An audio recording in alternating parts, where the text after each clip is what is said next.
What's going on, guys? Welcome back to the channel. We've got another Pokemon Scarlet and Violet Wi-Fi battle using the same team as last video. This is the Sun team that I made around Scovillain. So looking at my team, we've got the Torkoal, Scovillain, Great Tusk, Grimmsnarl, Slowking, and of course the Iron Hands. Looking at my opponent's team, he's got a Goldingo, he's got the Garchomp, Skeledirge, Quackval, Altaria, and the Amoonguss.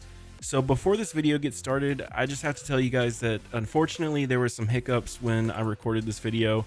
You're gonna notice a lot of like graphical glitches and artifacts and stuff. I'm not really sure what happened. When I recorded this video, it was in a call with my friends, and I wasn't actually like live recording the video, so I did like a flashback recording, and somehow it came out this way. So I'm really sorry that this video, at least the video quality, is going to be really shitty compared to what I like to put out there, but I still thought this battle was fun, and you can still like understand what's going on. So if this is your first video that you're watching from me, just know that not all of my videos look like this, and I apologize. But anyway, I hope you guys will enjoy it nonetheless, and let's get into it. So the battle begins. My opponent is going to lead off with his Garchomp, as I am going to lead off with my Torkoal. So I kind of figured turn one, we're probably just going to trade rocks here. At least that's my game plan. My opponent, on the other hand, has other plans. So my opponent is going to go for the turn one Swords Dance. So now I've got a +2 attack Garchomp in my face, and this thing is about terrifying as hell. So I am going to go for the Stealth Rocks here. It is kind of nice to have. It comes into play a little bit in the battle. But now I'm kind of freaking out because I don't know. I'm looking at my team. I'm like, I really don't know that I can afford to switch into anybody at this point. So unfortunately for Sheldon here, he is going to have to end up taking one for the team. And I'm going to have to take a +2 Earthquake to the dome. And that is unfortunately going to kill off the Torkoal. So that is not good for me. I'm rocking a Sun team here, and I lost my Sunsetter on turn 2.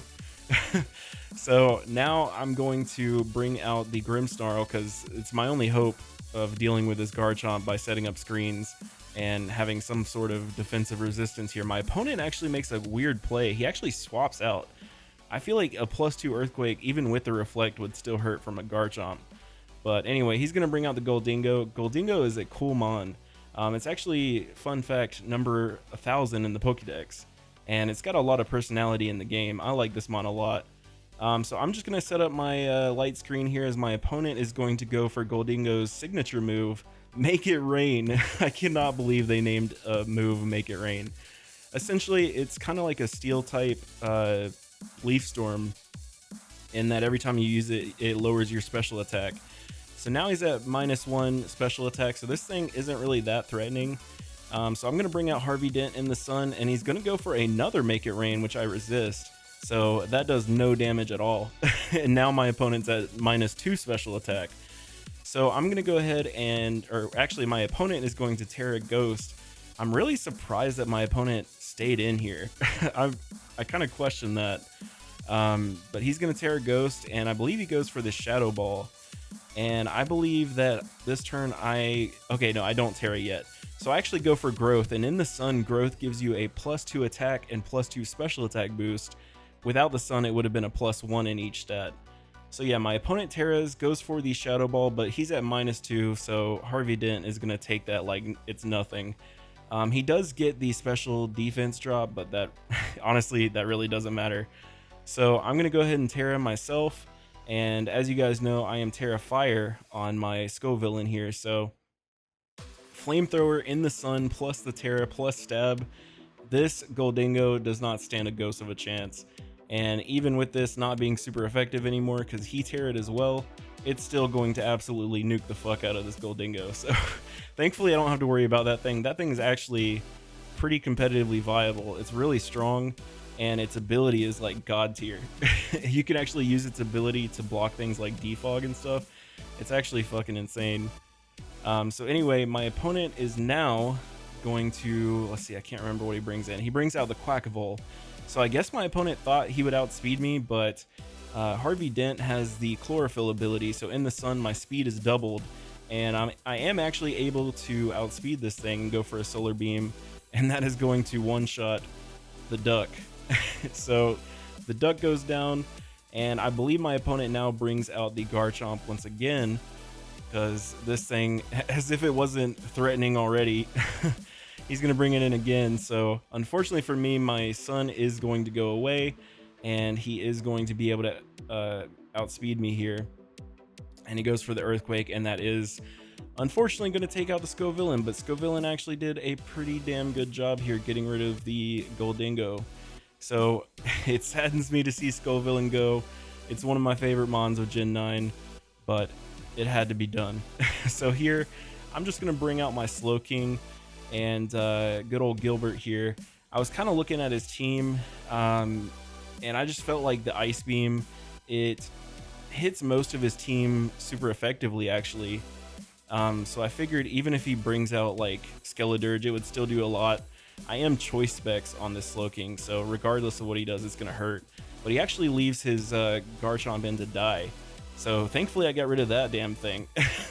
I was so happy to see that thing go after all the trouble it caused me this battle. So now my opponent is going to bring out the Amoonguss, and yeah, I don't really have anything on my team that I would absolutely love being put to sleep. And here I'm checking to see how many turns of Light Screen I have left.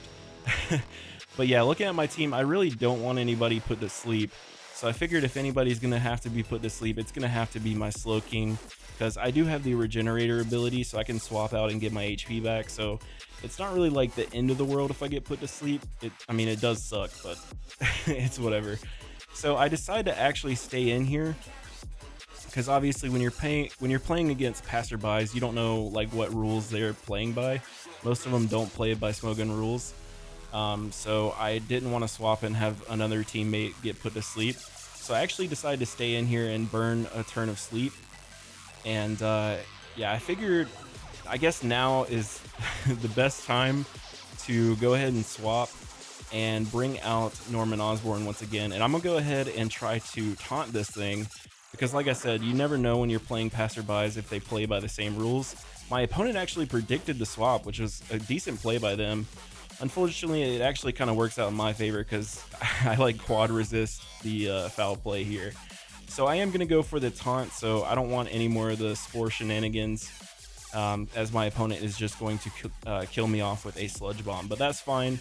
I did basically everything I need Norman Osborn to do this battle, so he can rest inside his Pokeball. He did very well this game. So now I'm going to bring out the Cheek Clapper. And I honestly, this is one of my favorites of the what are they even called? Paradox Pokemon.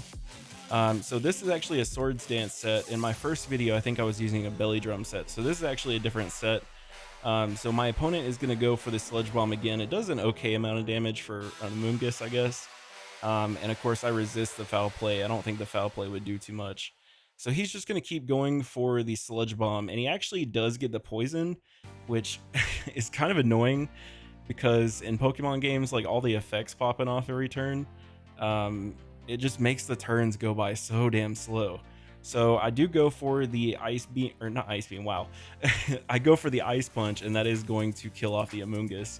So thankfully, he doesn't have his Spore Abuser any longer. So I'm going to get some leftovers recovery, and the poison is going to go off, making these turns last forever. My opponent is now going to bring out the Altaria, which actually has the Cloud9, so thankfully I don't have my Sunsetter anymore, because that would just get rid of it. He actually goes for the Cotton Guard, and Cotton Guard is the only reason that this Altaria lives this attack. So this was a quad super effective Ice Punch, and I'm at +2. I'm actually pretty impressed that Altaria lived that, even at +3. But yeah, that's like the only reason this Altaria lived. I'm guessing this Altaria is one of those like Perish Song Fire Spin users, because he actually goes for the Perish Song here. Why, I don't know. Maybe that's his only other, I really don't know why he went for that. But anyway, I'm just gonna go for the Drain Punch here. I went for Drain Punch on the off chance he wanted to go for Roost, which would remove his flying type and make my Drain Punch neutral. which probably would have killed him and I would have gotten HP back. But unfortunately, he went for the Perish Song instead. So I'm not really going to get much HP back. And then, of course, the poison is going to activate. And then, obviously, his Perish Song activates too. So now, I think he only has one Pokemon left, which is his Skeledirge, which is unfortunately going to outspeed me here. He is going to go for the Torch Song, which is Skeledirge's like signature attack. Actually, all three of the starters in these games got really cool signature attacks, and they're actually like competitively viable. I kind of wish they would do that more often. So anyway, he's going to kill off my Iron Hands, and all I got to do is bring out Roadhead and go for the Headlong Rush, and that is game. So good game to my opponent. I hope you guys enjoyed this video regardless of all the issues, and I really enjoyed this battle a lot more than like the previous battle with this team, just because you got to see more Pokemon on this team do work. But anyway, let me know in the comment section if you guys have any Pokemon you want me to use. I'll try to use some of your suggestions. And I love you guys. Follow me on Twitter, and I'll see you in the next video. Toodles.